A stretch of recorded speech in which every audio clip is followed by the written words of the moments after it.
राधे राधे दोस्तों। महाभारत युद्ध में अर्जुन और सुभद्रा के बेटे अभिमन्यु की वीरता और वीरगति की कहानी आज की वीडियो में हम सुनेंगे। तो दोस्तों, वीडियो में आगे बढ़ने से पहले आप सभी से निवेदन है, मेरे चैनल को सब्सक्राइब करके बेल आइकन को जरूर प्रेस कर दीजिएगा। तो दोस्तों, चलिए शुरू करते हैं अभिमन्यु की वीरता की गाथा। महाभारत युद्ध के दौरान अर्जुन कौरव सेना का सर्वनाश करते हुए युद्ध खत्म कर देने पर आमादा थे। इस दौरान गुरु द्रोण ने देखा कि अर्जुन दूर निकल गए हैं, तो उन्होंने युधिष्ठिर को बंधक बनाने के लिए चक्रव्यूह की रचना कर दी। इससे पांडव योद्धा और सैनिक घबरा गए। युधिष्ठिर को बंधक बनाने का अर्थ था पांडवों की हार। पूरी पांडव सेना में सिर्फ अर्जुन को ही चक्रव्यूह भेदना आता था। ऐसे में युधिष्ठिर के पास पहुंचे अर्जुन पुत्र अभिमन्यु ने कहा, बड़े पिताश्री, इस संकट का हल मैं दे सकता हूँ। मैं चक्रव्यूह को भेदना जानता हूँ, लेकिन बाहर निकलना नहीं। अगर हमारे योद्धा पीछे पीछे चक्रव्यूह में आ जाएं, तो वो मेरी रक्षा करके मुझे निकाल लाएंगे। इसके तहत अभिमन्यु चक्रव्यूह में घुसे, लेकिन तभी गुरु द्रोण ने व्यूह बदल दी। इस बार पहली कतार ज्यादा मजबूत कर दी।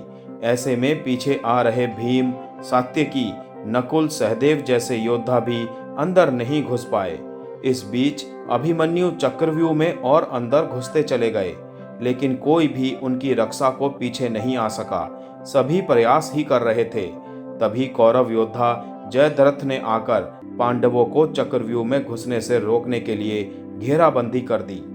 अब तक अभिमन्यु व्यूह के केंद्र में दाखिल हो चुके थे, जहां योद्धाओं की संख्या और कौशल बढ़ा हुआ नजर आया। यहां सभी योद्धा युद्ध नहीं करके बस खड़े हुए थे। अब तक अकेले व्यूह रचना तोड़ने से अभिमन्यु थकान से चूर हो चुके थे और उन्हें चक्रव्यूह से निकलने का ज्ञान भी नहीं था। अब तक अभिमन्यु चक्रव्यूह के 6 चरण भेद चुके थे। इसी दौरान अभिमन्यु के हाथों दुर्योधन के बेटे लक्ष्मण की हत्या हो गई। अपने पुत्र का शव देखकर दुर्योधन बौखला गया और उसने युद्ध के सारे नियम कायदे किनारे रखते हुए कर्ण, द्रोणाचार्य समेत 7 महारथियों के साथ अभिमन्यु को घेर लिया।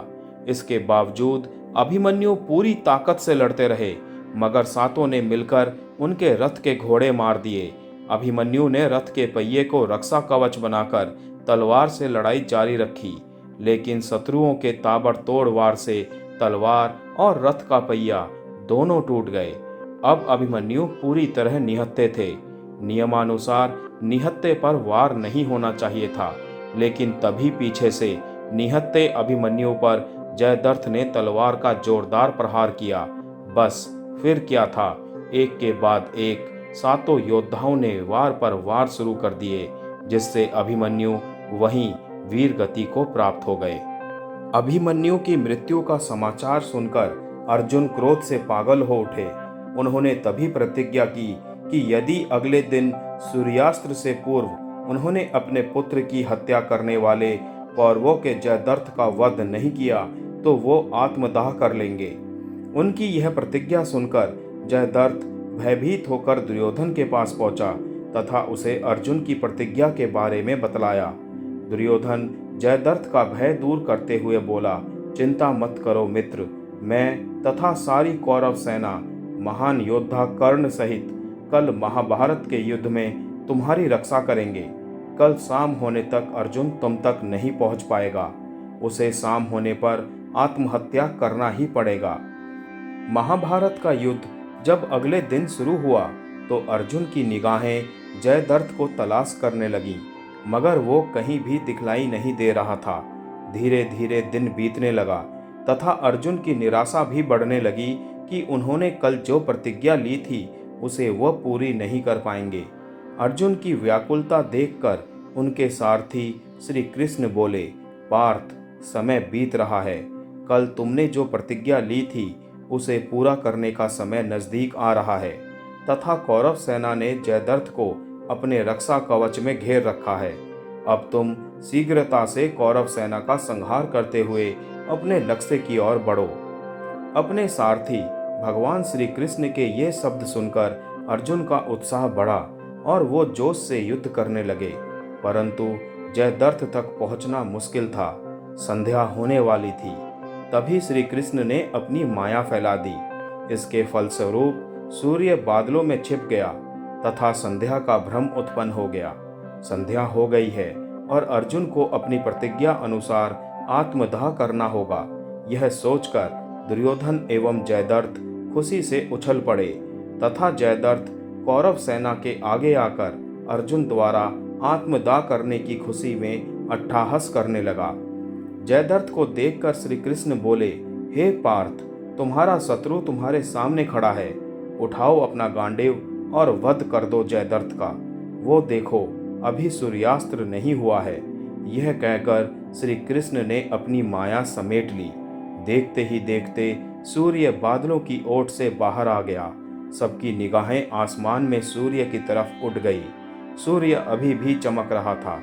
यह देखकर दुर्योधन एवं जयद्रथ के पैरों तले जमीन खिसक गई।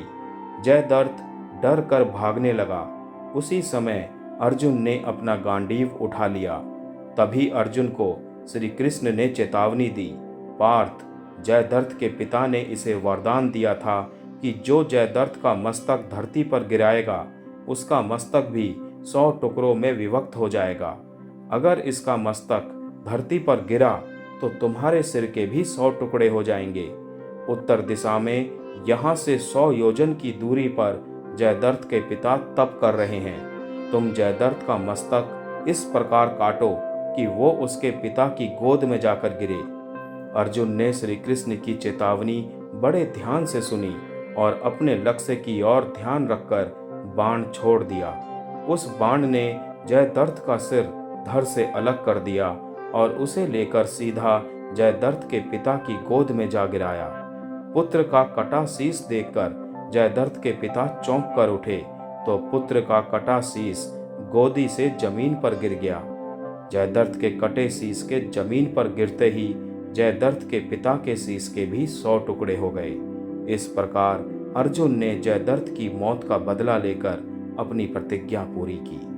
जय श्री कृष्ण।